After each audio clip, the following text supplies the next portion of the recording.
Hello, welcome. Thank you for joining us on this edition of News 2.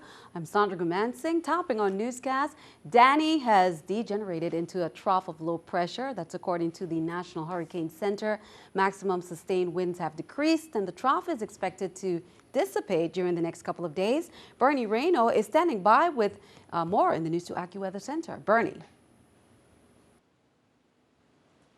Danny continues to move to the north and west, but Danny continues to weaken. Nonetheless, there's going to be some showers spreading in from the south and the east as we go through the rest of tonight, Tuesday, and into Tuesday night. Now, we're not done. We're in the middle of the hurricane season now, and there's another system we're watching around 45 degrees west. You can kind of see the blow-up of clouds and even a little bit of circulation and banding. So this system, it's a fast mover. So that is one negative against it, but I do believe, Sandy, that this system will be a tropical depression shortly, and it will eventually be a tropical storm. It will be impacting our weather in some way, shape, or form as we head into our Wednesday night and Thursday. I'll have details coming up in just a little bit. Meanwhile, the territory continues to watch Danny, forecasted to lessen in strength when it passes by later tonight. But just days ago, Danny was a hurricane heading towards the VI, and local officials held a press conference to say they're ready for whatever the storm may bring. That's still the case, even though Danny is just a cluster of clouds now. News 2's Erica Parsons has that story. Dozens of people lined up to get free sandbags from Public Works over the weekend because of Tropical Storm Danny. That was the first sign that residents were taking the storm seriously. Danny started as a small system and built up to a Category 3 hurricane in a matter of days on a path close to the territory. Today, Danny is back down to a tropical depression. We still need to be aware. We still need to be prepared. They're anticipating, and them being the National Weather Service, that there should be some heavy rainfall. FEMA has been monitoring the storm closely, issuing regular alerts and advisories. Governor Mapp held a press conference Saturday to assure residents that the responding agencies were on standby. We are fully prepared to take care of our citizens in this area and to ensure that you are safe, and that any needs for mobilization of resources to the territory are at hand. FEMA has been on the ground since Friday, meeting with government agencies at FEMA's Emergency Operations Center. I was very happy when I learned that the FEMA region, they actually deployed both of their IMAT teams and not just one to a particular island. And so we've had coverage on all islands, and again, we are prepared to respond. We partner with the VITEMA leadership in order to be able to find out what kind of requirements they might have. And then if there's anything that's needed, we will continue to stay here to support any requirements for damage assessments after an event. Officials are now tracking another system that's following the same path as Danny, only this time this one's a little bit bigger. We certainly are taking a look at what it is that might be required. It is far enough away that they're not able to indicate any type of track or intensity of that depression that apparently is starting to form. We don't plan to demobilize anybody until we have a better understanding of what 98L might do. Erica Parsons, News 2. Governor Mapp said during the press conference that he was also in talks with Puerto Rico's governor, and they stood ready to assist where necessary. With two weather systems heading towards the territory, government officials have been talking about their preparedness and their plans to respond to any threat. But they've also been urging residents to take every precaution to stay safe, no matter the size of the storm. News 2's Erica Parsons has more. We want you to be safe. Advice from government officials before the expected rains from Hurricane Danny, now a tropical depression. Boaters should not remain on board their vessels during a storm. We are asking you to remove all of the items that you have in your yards that can become flying missiles and danger to others. That would include any bulk waste, furniture, white goods. Gas cylinders should also be secured. Your documents become very important, and so I ask you all your personal documents to just ensure that you have it in a safe area. One after another, agency heads offered information for residents preparing for the storm. Governor Mapp said the National Guard, police, fire, and EMTs were all ready to respond. shelters were already designated and both hospitals prepared. The territory has been very dry and most residents are looking forward to the rain. However, that means the ground is very hard packed and officials warn there's a potential for flooding. If you live in a flood zone, be prepared to stay put in an area that's above the flood waters and just wait a while and the waters will recede. You may have manhole covers that have been displaced or removed, and you know from a previous storm, vehicles have actually ended up in manholes. So please be careful when traversing through water as well. If there is a direct hit by any storm, Human Services and Red Cross officials say their shelters are equipped to take people as well as their pets. Officials say don't forget to check on the elderly. I keep saying it for those that have elderly that are around you, just ensure that we take care of them. Erica Parsons, News 2. The Department of Public Works advised that they already have contractors engaged to help with debris removal if that becomes necessary. Speaking of which, the Virgin Islands Port Authority's Executive Director, Carlton Dow, advises motorists to exercise caution when entering the Cyril E. King Airport main access road tomorrow, as Vipa's contractor Laws Enterprises works to remove hazardous rocks along the roadways. The rocks are being removed to ensure vehicular and pedestrian safety in the event of heavy rains. Dow said the project is scheduled to begin tomorrow at 7 a.m. and should be completed by Thursday evening. The contractor will provide flagged employees to direct traffic near the work site. Meanwhile, the Department of Tourism, represented by Commissioner Beverly Nicholson Doty, also addressed the territory over the weekend, targeting tourists and hospitality businesses. The commissioner gave updates on what measures and precautions the department has taken relative to Danny. News 2's April Knight has that story. The Department of Tourism is ready to assist thousands of visitors in the Virgin Islands as Danny, now a low-pressure trough, passes over the territory Monday night.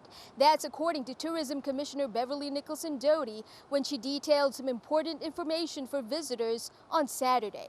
As of yesterday, our usviupdate.com site was activated, and it is your primary source of information for both visitors and for our business community, hoteliers and tourism. Doty said that as of Saturday morning, there were more than 5,000 reported visitors in the territory, with the actual number suspected to be 30% more than that. The St. Croix ports are closed. The Coast Guard set Condition Yankee on Sunday, forbidding all inbound traffic, and it's going to stay that way until further notice. On St. Thomas St. John, it's Port Condition X-ray. All vessels without approval to stay in port have to go. Cruise ships have also sent in notices from last week. All of our major airlines are maintaining their schedule.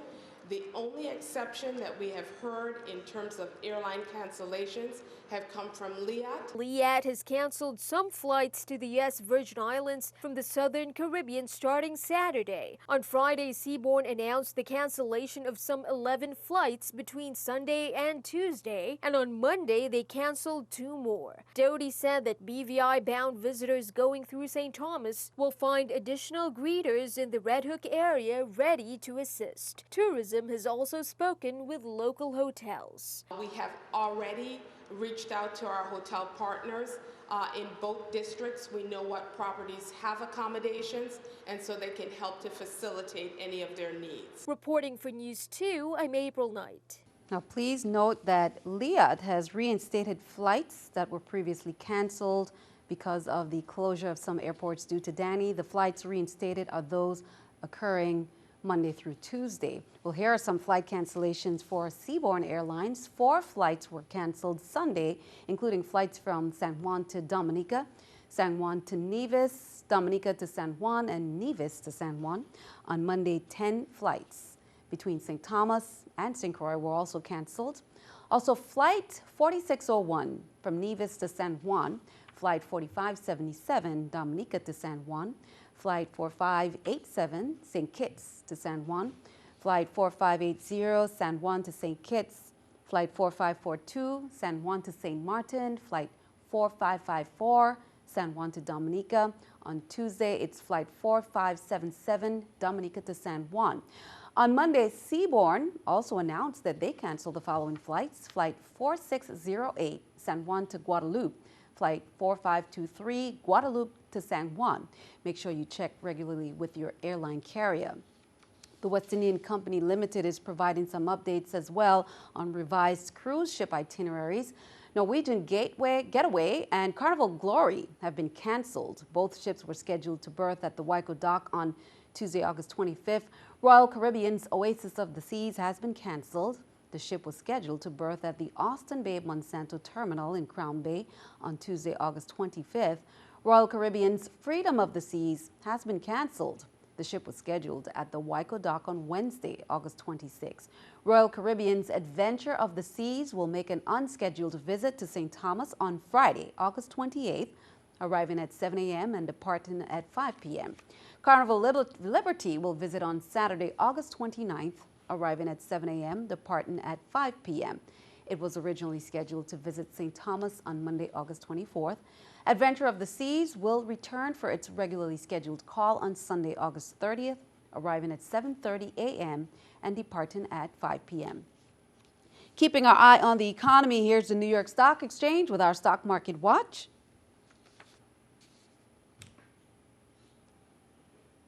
Taking a look at those numbers there, as you can see, everything down. The Dow down 588, NASDAQ 179, S&P 500 also down at 77.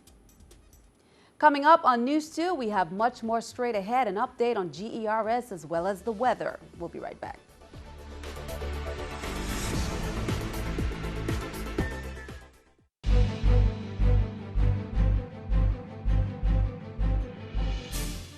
Welcome back. Police on St. Thomas have located the missing minor, Lanisha Janita Ambrose, on Sunday, August 23rd.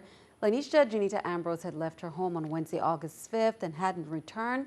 The officers of the Juvenile Division wish to thank the general public for all of the assistance rendered in locating Lanisha. Well, many members of the community have voiced concerns over the GERS board's decision to suspend all loans. The board's announcement was released the same day that Governor Mapp criticized the agency for making bad investments and, in effect, making GERS members the ones to ultimately pay the price. News 2's April Knight has more. There was outrage and worry after the GERS board announced that its members can no longer take out loans against their own money. I almost could not believe my eyes when I saw the resolution to suspend the loans to our government workers and retirees. We know how many of our employees and retirees look forward to the opportunity to utilize these monies for a number of reasons, ranging from education to healthcare and even for home improvements. According to GERS, the matter was decided during their board meeting last week to ensure that the system survives. That decision took effect immediately and will remain so until further notice. GERS Director Austin Nibbs suggested floating some $600 million in pension obligation bonds to give the system a jolt of cash that could stabilize it over the next 30 years. But Governor Kenneth Mapp has stated that will not solve the problem. According to Mapp, it's the agency's history of failed investments that had the GERS circling the drain for decades now. It don't make any difference how much money we put in. Right. It's if they don't manage and make sure that their investment instruments are fairly sound and protect the interest and the dollars of the employees of the government employees retirement system, then it matters not how much we put in. And although it may be a necessary move, at least one senator thinks that this massive burden should not be placed on the backs of the people. Reporting for News 2, I'm April Knight. Well-known radio broadcaster Alvin Southwell will be laid to rest Tuesday on St. Croix. Southwell was better known to many as Alvin G, and was who many turned to for the latest news. Southwell's funeral will be at the St. John Episcopal Anglican Church, with the viewing at 9 and the service following at 10. Southwell was found unresponsive at his home nearly 2 weeks ago after station owners became concerned when he didn't report to work for the afternoon newscast. Southwell worked in broadcasting for more than 30 years, but most recently worked for 107.9 The Vibe radio station. He was known for his distinctive voice and ability to provide up-to-the-minute accurate news coverage. Last September, Southwell went into a diabetic coma while delivering the news and had to be taken to the Juan Louis Hospital. Well, here is a little something to put a smile on your face. A summer of smiles celebration. IHOP St. Croix Restaurant is joining forces with the Lighthouse Mission of St. Croix with their mission to prepare a hot meal for the homeless 5 days a week, provide snacks for the children in their after-school program, and meet specific additional needs. Lighthouse Mission is a faith-based organization. IHOP is offering guests the opportunity to donate directly to Lighthouse Mission through September 20th. On August 25th, they will offer pancakes for only $1 from 7 a.m. to 7 p.m. for Share a Smile Day, sharing 50 cents from each $1 sale. Well, many residents went out to learn more about simple health tips during a health fair held on Sunday at the Smith Bay Ballpark. The Smith Bay Community Action Foundation, in conjunction with the Seventh-day Adventist Health Committee, conducted the health outreach. Health screenings included blood pressure, blood glucose, and cholesterol, mentoring. Department of Agriculture's Commissioner Robles also gave a presentation about local herbs. Both committees say they will continue to plan more health initiatives in the near future. Be sure to stick around, much more straight ahead. The weather is coming up next.